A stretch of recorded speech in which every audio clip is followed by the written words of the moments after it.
Hi, everybody. Good morning. Happy Friday. I don't know about you guys, but we're supposed to get some weather tonight. Hi, everybody. Good morning. And sorry, getting my camera ready, trying to get everything adjusted. It's always a challenge to get started on Facebook now because they've changed how it starts up. Anyway, what you been doing? I've been scrapbooking like crazy. So, I have been working out of this Make It From Your Heart Volume 1. And it is not the very, I think it was one of the very first templates after they switched from the long D-ring style books or whatever, 3-ring books. And they made a couple of real thin ones. There's Jeanette. We love Jeanette. And then there's just a lot of different, there's actually just as many templates in here as there is in those 3-ring books, I think. And they're a little more creative. So I thought, well, let's try some of these. And so I just randomly opened, and this is the layout that I landed on. And I'm trying to use up some of my stash, and I'm really working on pages that will like get my photos in my books and use up all this stuff instead of donating it or selling it, or I just don't want to store it. So this is funny though, because the layout that I landed on, it's pattern 12 on page 28, if you have this book. But the funny part about this is I wanted to use up pattern paper, and look how much pattern paper it uses. It uses like a 1-inch strip of like 3 pattern papers, and then a little 2-inch strip of another. I'm like, it hardly uses any. I thought that was funny. And I could have flipped to another one, but I'm like, let's make this work, right? So I am using again the Serene Love paper because I really, really love it. This paper pack, I think the reason why I'm so attracted to it is because the colors are great. And it reminds me a lot of the mix-ins, because you can take this paper and you can mix it with a lot of other paper packs that are out there. And it just adds to it, So there's like a solid and a pattern for each one, and I really like these. So I went ahead and cut the pieces down, and I'll tell you what I cut in case you want to do your thing. The other paper I really wanted to get rid of was this, I sound like it's trash. No, this is great paper. I want to use it up.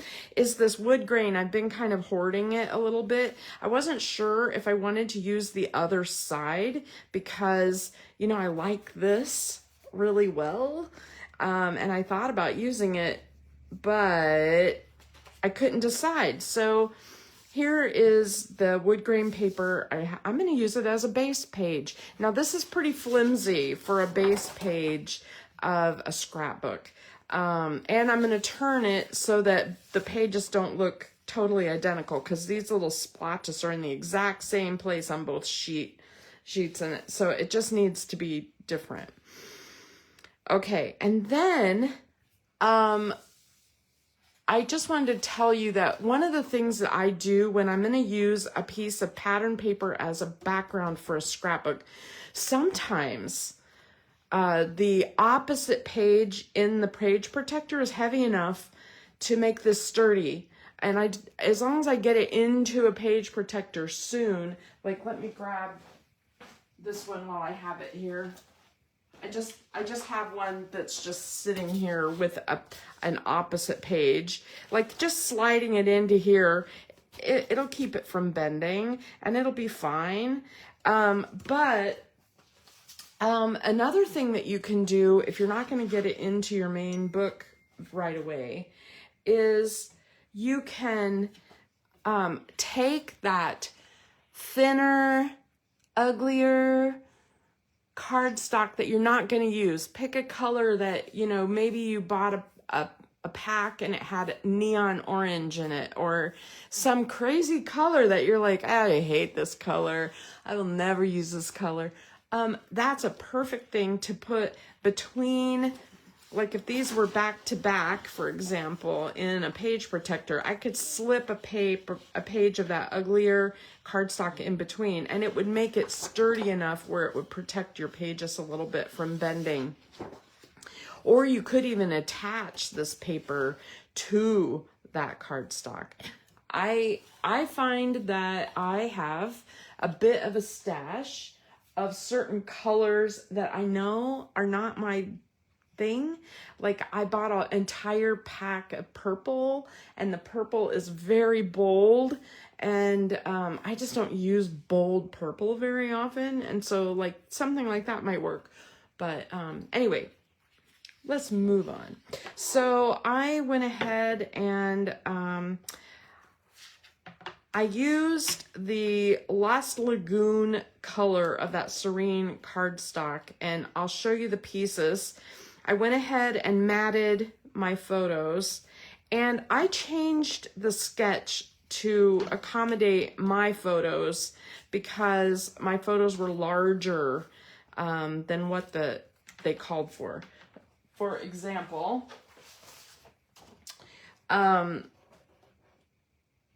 like right here is a 5x7. I didn't want to use a 5x7. I used a smaller one. This one right here is a 4x6. This is a 5x7, and this is a 4x6. And my pictures are just different. So I went ahead and just cut them to what I needed, and I'll tweak as I go. All right. So I put everything in a tray so it would be easy to lay out, and I have my sketch in front of me. And on the right hand page, the biggest cut is 2x8, and you know, you could use either side of that paper. Isn't it pretty? So I'm going to use the geometric, and it goes about 2 inches down and 1 inch over, and I'm going to go ahead and attach that as I go. Just make life a little easier. Now, if you're super picky about 2 inches down, 1 inch over, get out your ruler and measure it. And I know I've shown you guys how to use like a quilt type ruler before. And basically what I do is I put the 2 inch mark on the top, because we want it 2 inches from the top, and see how you can make that line really nice and even. And then make sure there's a solid line over here, so you know this way exactly what is 1 inch in, and then you just attach it like this. So I bumped it up to my ruler.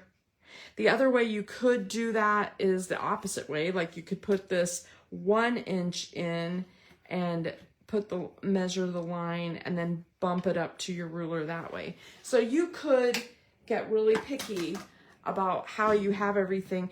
The ruler is nice for these bigger pieces to make them straight, because once they're straight, everything else will be better, right? Everything else will work. Okay. Now, my other pieces here, it only calls for 3 other pieces other than photos. So let me get out some photos here. I like that one. So these are pictures of my uncle, my aunt and uncle, when they were dating. And it's a vertical picture. I needed it to be vertical. I only had one horizontal picture, and this layout is all horizontal. So I didn't do a great job of picking the template, but I'm going to tweak anyway. So this is how I'm going to put these, right? And I'm going to make them, I might make them a little wonky, I'm not sure. But that's the basic idea. And then it only calls for 3 other pieces, and each of these are from different papers, and they're 1 by 3.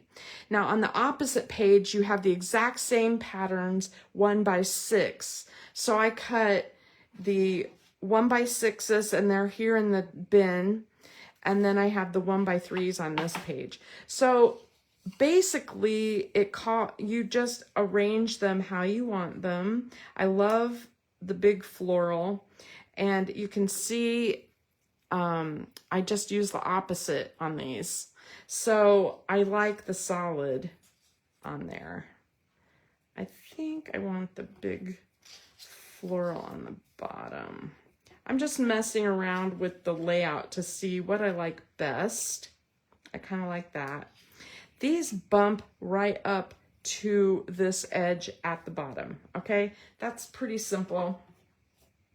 And so I'm just gonna put 1 here, 1 here,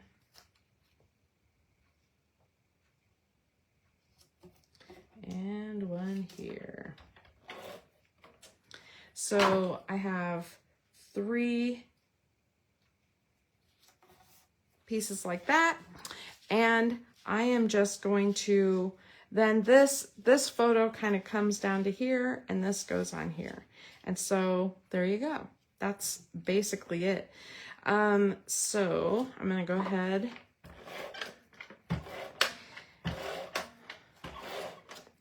Now, this is a very basic layout. And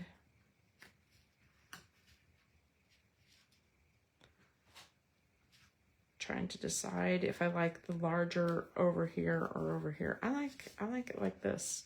So I'm just going to put this right against it, but I'm going to turn it just a little. And then this one I'm going to put up here. Okay, pretty good. And then I cut out this shape and stamped "So Thankful for You." And it is going to, I'm going to put it down here in the corner with the journaling about my uncle. Okay, so there's the right page. This is very basic page, right? Now the left page is a similar stripe, right? Which makes it like crazy easy. So I'm going to use, again, I'm going to mimic that same side by using that wider paper here. And then I have the wider floral and the diamond, and then the more compact solid floral. And these are 1 inch from the top and 1 inch from the side. So they go basically right there. So I just need to get these adhered, and I'm going to start with the top one since I know that measurement.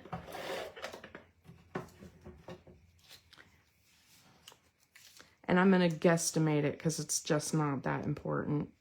The main thing is to try to get it straight. And that's always the trickier part, is getting it straight. Because once it's crooked, you know, all of these will be crooked, like all the way down.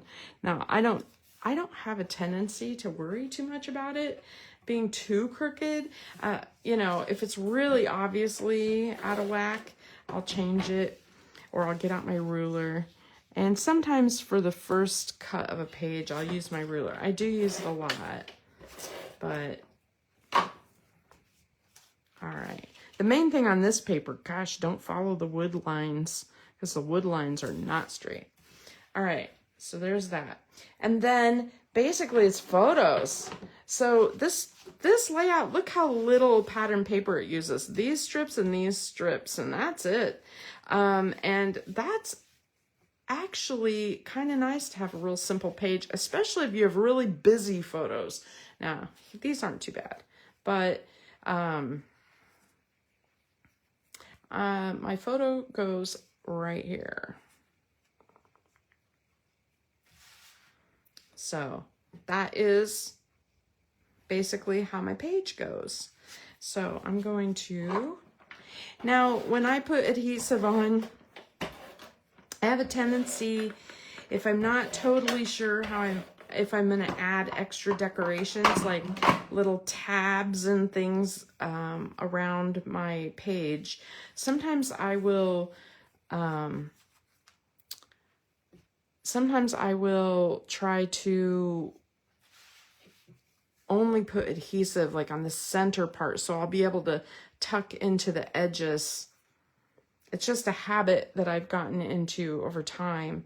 And then this line's straight up, so it makes like a nice line. All right. Okay, now technically on this other page over here, this photo would be big enough that it would come down and there would be no wood grain showing right there. So that might change how it looks. It might mean more stripes might look nice there, like if I put another stripe or two there. But anyway, this is how I'm doing it right now. All right, and then I took I think this is Thoughtful Wishes. Yeah. Is it this one? Yes. Thoughtful Wishes out of the main catalog. I really love the dyes on this, and I find myself going back to these over and over again. And these two in particular, all right, come on. All right, if you do this one in a green and this one in whatever color you want your flowers to be, it layers onto each other perfectly. And you don't have to do anything different with coloring. So for example, you would have, this is great. You can make it any color you want, which is great. And I decided just to keep it real simple. And I did the monochromatic kind of wood grain with the Lost Lagoon. Now I wasn't gonna pick flowers for my uncle, right? I mean, it just felt a little weird, but he actually gardened a lot and stuff. He was actually an outdoors person, and so flowers actually kind of does fit for him. And so I'm okay with flowers being the design on here.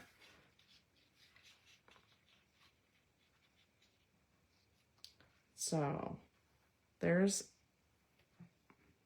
tentative plan. And then